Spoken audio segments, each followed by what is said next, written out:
सत श्री ओम। सतनाम सत साहिब। हे सत्संगत, हे सत्संग प्रेमी, घट रामायण के अगले एपिसोड में हम तुलसी साहिब के वचनों को लेकर के उपस्थित हुए हैं। पिछली एपिसोड में तुलसी साहिब आत्मज्ञान की उस अगम्य तत्व की चर्चा कर रहे थे और एक कहानी सुनाना कहानी सुनाने के लिए कह रहे थे। तो आज उसी प्रसंग से आगे इस एपिसोड को शुरू करते हैं। तुलसी साहब कह रहे हैं कि मैं एक उदाहरण देकर समझाता हूं। किसी एक सेठ पश्चिम में रहते थे। मैं उनका वृत्तांत और व्यवहार सुनाकर बताता हूं। कहते हैं कि हे सखी, एक बात सुनने में आई है। मैं उसका वृत्तांत समझाकर कहता हूं। हे सखी, अब कान देकर सुनो। यह वृत्तांत अत्यंत आश्चर्य से परिपूर्ण है। इस बात में छिपे हुए तथ्य का वर्णन करते हुए छाती फट जाती है। एक सेठ सजकर पश्चिम से चले और अपनी इच्छा दक्षिण देश के लिए की। साथ में सामान था। चढ़ने के लिए केवल घोड़ी थी। साथ में 3 तुर्की सिपाही थे और उनकी इच्छा प्रदेश में दुकान करने की थी। रास्ते के बीच एक नगर आया और वहां उन्होंने मनपसंद रोजगार देखा। उस शहर का नाम सुनो। उसका नाम सेहतपुर है। उस नगर में 9 व्यापारिक स्थान थे। उस बाजार को सुनकर शाम रोज अपना सामान लाते थे और इस मट्ठी के बीच में उनका सारा माल आया करता था। उनका लोभी मन माल में लगा था। उन्होंने अपने व्यापार में अनेक सामानों की भर्ती कर ली थी। लौंग, काली मिर्च, राई, इन सब से उस बाजार से बहुत माल लदवाया। उनकी आनंदमयी गाड़ी चल पड़ी और 9 कोस आने पर वह रुक गई। वहां अनेक प्रकार के भट्ट, भील और मवासी जातियां वन के बीच में रहा करती थी। जब उन्होंने सुना कि गाड़ी में लादा हुआ माल रास्ते में खड़ा है, तो फिर हे सखी, रात को वहां इन जातियों का हमला हुआ।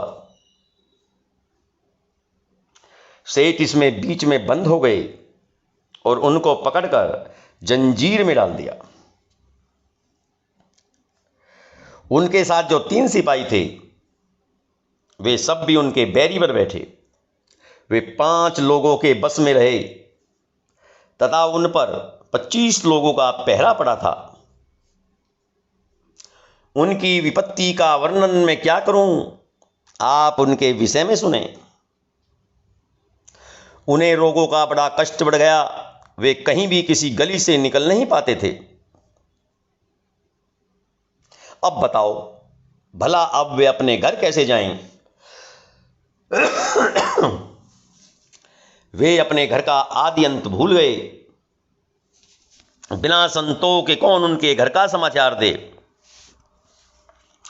कर्म के अनुसार ही उन्हें मार्ग, रस तथा भोजन मिलता है और वे बिना सत्संग के भटकते रहते हैं। जब सत्संग मिलेगा तब इस भवसागर से साथ छूटेगा, अन्यथा नहीं। हे सखी, सारे मनुष्यों को भवसागर रूपी भीलों ने पकड़ रखा है और मजबूत जंजीर में जकड़ रखा है। मनुष्यों को वेद विधि ने बांध रखा है और कर्म की साधना ने उन बंधनों को खूब साध रखा है। तीर्थ व्रत तथा आचरण और प्रतिदिन किए गए सारे नियम विधान, इन्हीं के साथ कर्म के भोग का सुगंधित फूल लिए हुए मनुष्य उन्हीं के भाव में निरंतर भाव विहल दिखाई पड़ता है। इसी के वशीभूत यह मानव समुदाय भवसागर के काल की खुराक बना हुआ है। उससे निकलकर उसकी निर्वृत्ति नहीं हो पाती। उस मूल घर की संपूर्ण भूमि भूल जाती है और अब की बार तो उसे मनुष्य की देह प्राप्त हुई है। ग्रह की स्मृति का भाव पैदा करते हुए दीनता विनम्रता लाओ और तभी संतों की राह प्राप्त होगी। कर्म किए जाने के बाद 84 काल मिट जाएंगे और तब इस सुरती लोक के निवासी बनोगे। हे सखी, मार्ग इसी रूप में से मिलता है, अन्य दूसरे तरीके से राह नहीं मिलती। तुलसी साहब कहते हैं कि अब बातें समझ में आने वाली लगी हैं। हे बिना घट वाले, तू अपने आदि घट को देख।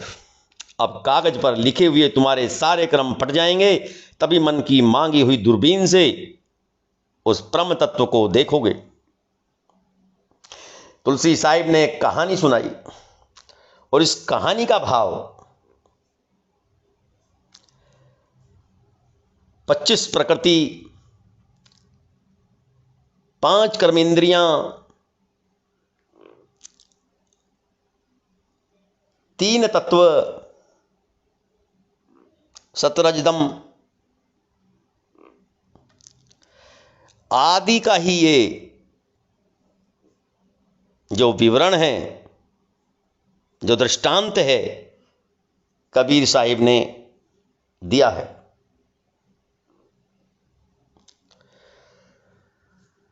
तो इस भवसागर में जीव सेठ कैद हो गए हैं। अब कोई संत मिले तो उन्हें उस कैद से मुक्ति मिले। सेठ के संवाद को सुनो, इसके रहस्य को कोई साधु ही समझेगा। वह मन अगम्य एवं अपार है, इसमें समझ तथा विचार आते रहते हैं। मैं मन के उस अगम्य आनंद की गति का कथन करता हूं। गुरु रूपी गोविंद ही इनके नाम का वर्णन करेगा, और कोई नहीं। बिना सतगुरु के यहां धैर्य नहीं उत्पन्न होता। बिना संतों के कौन पीड़ा बुझा सकता है। संत व्यक्ति गुण की गली में निरंतर भगता जाता है और सोता हुआ व्यक्ति सदैव सतगुरु के साथ ही जागता है। सतगुरु के चरण कमलों के उस पार जाना ही उनके प्रति बलि जाना है। और दीनों के दिल में विलक्षण श्रुति दिखा उन्हें उपकृत किया करते हैं। प्रतिदिन श्रुति शिखर पर चढ़कर उस परमार्थ तत्व को पहचानते हैं और बार बार श्रुति के अंतर्गत उस परम तत्व को देखकर पहचान करते हैं। उस विलक्षण परम पद को देख देख कर श्रुति के पार स्थित उनकी सत्ता का भिन्न भिन्न रूपों में वर्णन करते हैं। यह सारा संसार इसी तत्व के कारण वैराट बना हुआ है और यह अगम सिंधु के अंश से संवारा हुआ है। इस वैराट सृष्टि में वैराट की विधान रचना के तत्व उठा करते हैं और मनुष्य के तन मन के साथ ही वही वैराट तत्व बना हुआ है। इस वैराट की पश्चिमी दिशा में मन का धाम है और उसको किसी ने स्वप्न में भी नहीं खोजा है। संसार को कर्मादि के दोषों में आया देखकर मन रूपी बनिया ने अपने को सेठ कहना शुरू कर दिया। उसने कर्म बंधन के बीच अपनी दुकान स्थापित की और उसमें जो शुभ अशुभ कर्मों को भरा वही उसका माल है।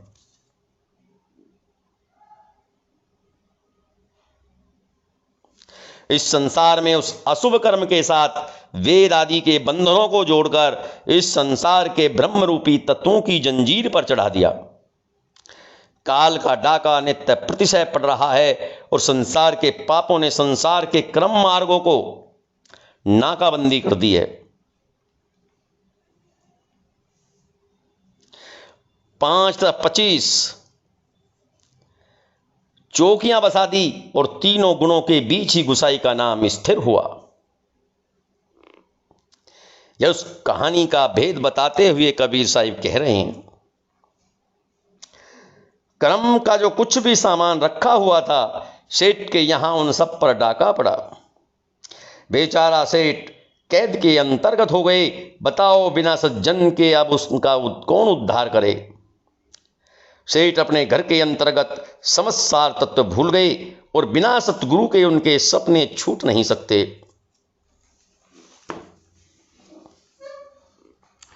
संत की कृपा के फलस्वरूप सेठ को कोई मार्ग बता सकता है, अर्थात मन को कोई मार्ग बता सकता है, तब उन्हें राह बुझेगी और उसे समझकर घर को लौटेंगे। बिना मार्ग की समझ के उन्हें कोई अपना ठिकाना नहीं मिलता। वे युगों युगों तक यहीं इन ब्रह्म की खामियों में पड़े रहेंगे। तत्पश्चात सतगुरु ने उन्हें ज्ञान की समझ दी। वे पश्चिम से दक्षिण की ओर चले। दुकान करके उन्होंने संसार को लूटा। यद्यपि उनका सारा माल लूट गया, फिर भी वे नहीं छूटे। चारों युगों में समस्त चराचर कष्ट की खानी है। उसी ने मन रूपी सेठ को बंद करके बंधन में डाल दिया। सज्जन और साधुजन ही इन बंधनों से मुक्त करते हैं, नहीं तो सभी काल के बंधन में बंधे रहते हैं। शब्द के निराकरण के बाद ही व्यक्ति सुरती समाधि तक चलता है और वहीं इसका निराकरण करता है, नहीं तो व्यक्ति काल का बंधन बना रहता है। कर्म रूपी काल ने सारा माल रखवा दिया और सारा संसार उस माल को खरीदने के लिए रास्ते पर चल पड़ा।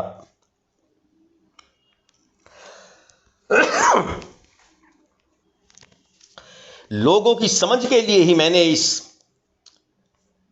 रेखता नामक शब्द का गान किया है। जो साधु समझ पाता है वही उसके रहस्य को जानता है। सारा संसार तो बेहोशी के फांस में फंसा हुआ है, वह अपने ही घर का आदि रहस्य नहीं जानता। दयालु संत जन तो अपना शब्द बताते हैं, किंतु यह मन उसके रहस्य को स्वप्न में भी नहीं समझ पाता। वह रात दिन अचेत और अज्ञानी बनकर घूमता है और युग युग की नरक की चारों खानी में वह भ्रमता रहता है। मैंने इसके रेखता के द्वारा तुम्हारे मन के अंतर्गत कुछ ज्ञान कराया है और इतना तुम समझ लो कि तुमने दुर्लभ मनुष्य देह को प्राप्त किया है।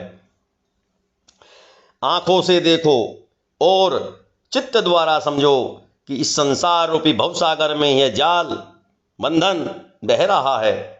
मन ने मनुष्य को घट द्वार मार्ग आदि में रोक रखा है और प्रतिदिन उसमें संशय और शोक व्याप्तता रहता है। अब मैं इसके संदर्भ में एक शब्द सुनाता हूं और संतों तथा साधुओं का साक्ष्य भी बतलाता हूं। आंखों से देखो, चित्त से समझो, यह सारा संसार बहा जा रहा है। यह शरीर एवं घर के दरवाजे मनुष्य को स्थल स्थल पर रोकते रहते हैं। अपनी धोखे भरी धाराएं बहाते रहते हैं। ये नाम की नौका पर दौड़कर उसमें घुसकर जाते हैं और वहां बैठकर मन को अस्थिर करते रहते हैं।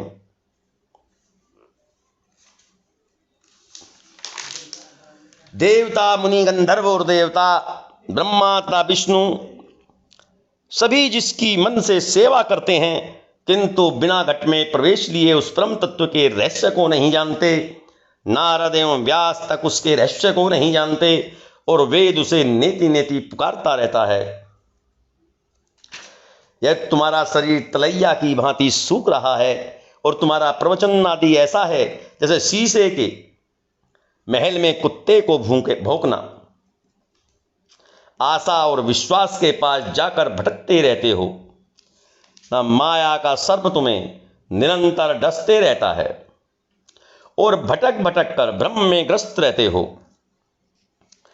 तुलसी साहिब कहते हैं कि यह संसार मछली और मगर के मुख में रहता है वे घर, अचर एवं समग्र चराचर का ग्रास करते रहते हैं। शब्द स्वामी हैं, सुरति तक उसके द्वारा जाओ। इस प्रकार उनके प्रति संलग्नता और प्रतिबद्धता दोनों उत्पन्न करो। मन के संयम द्वारा उस परम तत्व का साक्षात्कार करो। उस दिव्य पति को देखो और हृदय से हर्षित हो।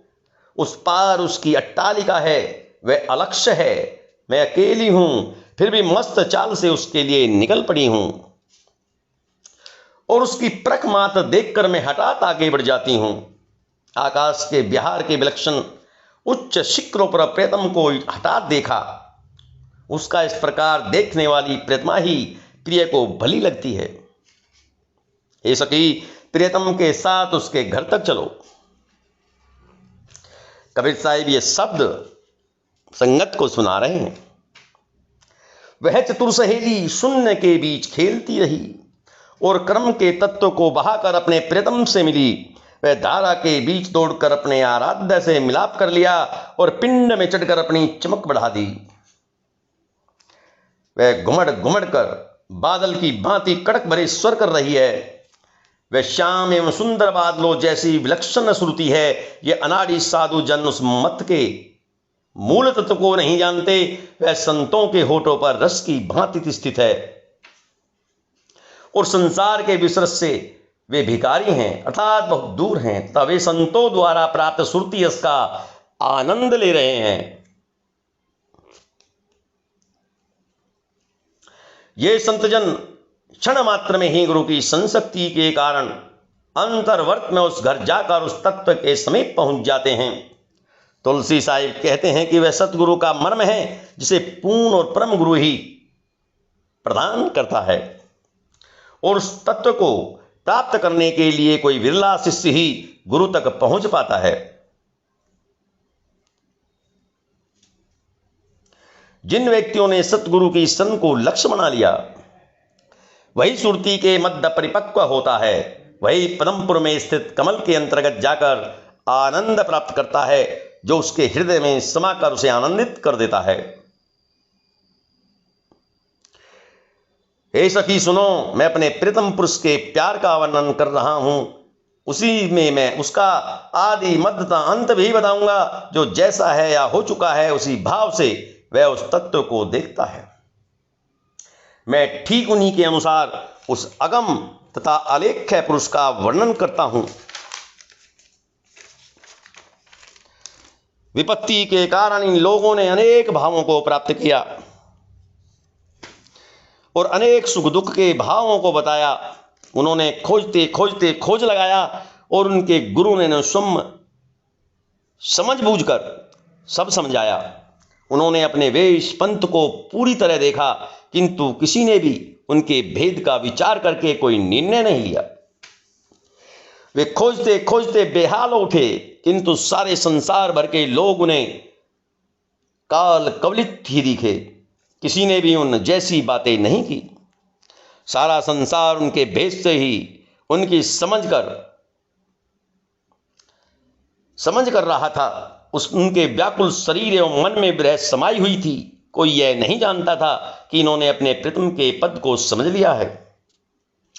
इस संसार के भीतर कर्ता समाया है और उसने सारे संसार को यम के जाल से बांध दिया है। यह संसार जल है और छन्न बुलबुले की भांति फूट रहा है और प्रति व्यक्ति की सांस सांस से क्षण भर में ही शरीर छूटे जाता है। इस शरीर में स्थित वायु के अंतर्गत श्वास समाई हुई है, जैसे हवा उड़ पड़ती है। ठीक किसी प्रकार जीव भी निकल जाता है। जिस तरह से संसार में लोगों के द्वारा स्वप्न की स्थिति मानी गई है, व्यक्ति रात दिन लगा है किंतु अपने प्रीतम को नहीं जानता। इस दुर्लभ देह में अब बात समझ में आई कि उसका जीवन धिक्कार है जिन्होंने अपने पति को नहीं प्राप्त किया। मैं अब इसकी स्थिति सुनाता हूं। इतना कह के तुलसी साहब ने विहाग राग का वर्णन किया। विहाग राग में तुलसी साहब कहते हैं कि हे सखी, मैं अपनी विपत्ति किससे कहूं। संसार का यह जाल कष्टदायी है। मुझे रात दिन नींद नहीं आती। कष्टदायी यम इस संसार को खा रहा है। प्रीतम के घर के बिना चैन नहीं पड़ती। प्रतिक्षण उसे विरह सताता रहता है। जिस दिन से पतिदेव ने सुधि बुला दी, मैं भटक भटक कर दुख पाती हूँ। तुलसी साहब कहते हैं कि अविश्वास में सुख नहीं मिलता, बिना प्रियतम के पीड़ा से कष्ट मिलता है। हे सखी, हृदय में लेश मात्र भी हर्ष नहीं उत्पन्न होता। मैं तो काले भुजंग की लहरों से मानो सताई जा रही हूँ। शरीर मन की सारी सुधियां भूल चुका है और जल तथा अन्न दोनों नहीं भले लग रहे। हे सखी, क्या करूं, कहाँ जाऊं, समझ नहीं आता और बिना प्रीतम के नींद भी नहीं आ रही। क्या कोई सतगुरु यहाँ है जो मुझे मेरे प्रीतम का दर्शन न करा दे? मेरी प्रिय के पास पहुंचने पर मेरी पीड़ा बुझा सकती है। तुलसी साहिब कहते हैं कि तड़प तड़प कर मेरा शरीर सूखता जा रहा है और इस मन में जरा भी स्थिरता अब नहीं आ रही है। हे सखी, मैं उसे कहाँ खोजूं? बिना गुरु के उसका रहस्य नहीं मिलता। उसे खोजते खोजते मानव जन्म खत्म हो गया। खोज द्वारा वह किसी को भी नहीं दिखाई पड़ा। समस्त वेशों को, पंथों को, योग को, वैराग को, गुसाई मत को तथा खोज खोज कर सभी को देखा। अब मरा मन गुहार करके उसे पुकार रहा है और इस समय उस मन में रक्षा करो जैसी पुकार लगी है। तुलसी साहिब कहते हैं कि उस प्रियतम के नशे में ही उसे सहज रूप में प्राप्त किया और सद्गुरु ने उसे अलक्ष को मुझे दिखा दिया। हे सखी, गुरु ने वह गली दिखा दी, फिर तो मैंने अपनी पलकों के बीच उस अलक्ष को प्राप्त कर लिया। हृदय ने नेत्रों की दूरबीन द्वारा जब मैंने उसे पहचान लिया तो छन छन मेरा मन श्रुति में समाने लगा। उस पर पश्चिम की ओर का दरवाजा खुला, फिर तो मैंने उस अगम्य तत्व को साक्षात ही प्राप्त कर लिया। मेरी आत्मा को कुछ ऐसा दिखाई पड़ा कि वह परम तत्व शरीर के बीच में ही स्थित है। सखी ने आगे खोज की और श्रुति गगन में चढ़कर वह उसमें समा गई। उसे उस मार्ग पर सूर्य के मकर के तार उसे दिखाई पड़े। उसके बीच जाकर उसने अपनी आत्मा की दीप्ति धधका दी। मानसरोवर को उसने भली भांति देखा और त्रिवेणी में प्रवेश करके स्नान किया। उस हृदय में भिन्न प्रकार के लक्षण दिखाई पड़ने लगे और ऐसा लगा जैसे करोड़ों सूर्य की छा गई हो। उसके मध्य में एक द्वार दिखाई पड़ा, उसी को स्वामी का सिंधु कहा जाता है। तुलसी साहिब कहते हैं कि सुरती के शब्दों को सुनकर उस सुरती के द्वारा गुरु के चरणों के साथ उसे एक कर दिया। हे सखी, एक आश्चर्य की बात है जिसे गुरु ने स्वयं अपने मुख से बताया। चौथे स्थल में एक स्वामी है, वे बिना नाम के हैं। उनके अनेक नाम भी बताए गए। सुरती रूपी पर्वत पर मेरे प्रीतम स्वामी ने एक महल प्राप्त किया। उसका न कोई रूप है, न रेखा है, न लक्षण है। मैं वहां जाकर उनसे मिली और अपना प्रिय प्राप्त किया और जैसे जल जलधार में विलीन होता है वही स्थिति मेरी हुई। प्रिय पर विजय प्राप्त करके मैंने विलक्षण प्रिय प्रीति को प्राप्त किया और तुलसी साहिब कहते हैं कि इसके बाद मेरे समस्त प्यार का उन्माद शांत हो उठा। हे सखी, आज आनंदमयी बधाई कर रही है क्योंकि प्रिय ने अपने चरणों का स्पर्श करा कर भेजा है। इस सुख चैन का कथन कहां और किससे करूं? मैंने उसे कह कहकर संतों को सुनाया है। मैंने अनादि तथा अमर पद प्राप्त कर लिया तथा संपूर्ण सुख दुख के विपत्ति नष्ट कर दी। अब मेरा समस्त मृत्यु एवं जन्म का भ्रम नष्ट हो उठा और उस प्रियतमा ने प्रिय का प्रेम प्राप्त कर लिया। तुलसी साहब कहते हैं कि मेरा निवास अब अपने घर में है और हे सखी, यह सुख कहते नहीं बनता। इस सुख के विषय में मैं अपना विचार क्या कहूं? इसे वही समझ सकता है जिसने इसके विषय में निराकरण किया है, जिन्होंने सतगुरु से सारा रहस्य समझकर प्राप्त कर लिया। क्योंकि बिना गुरु के कोई हाथ नहीं आया। हे भाई, गुरु के बीच का अंतर समझो। गुरु ही चिकना और गुरु ही धारदार दिखाई दे पड़ता है।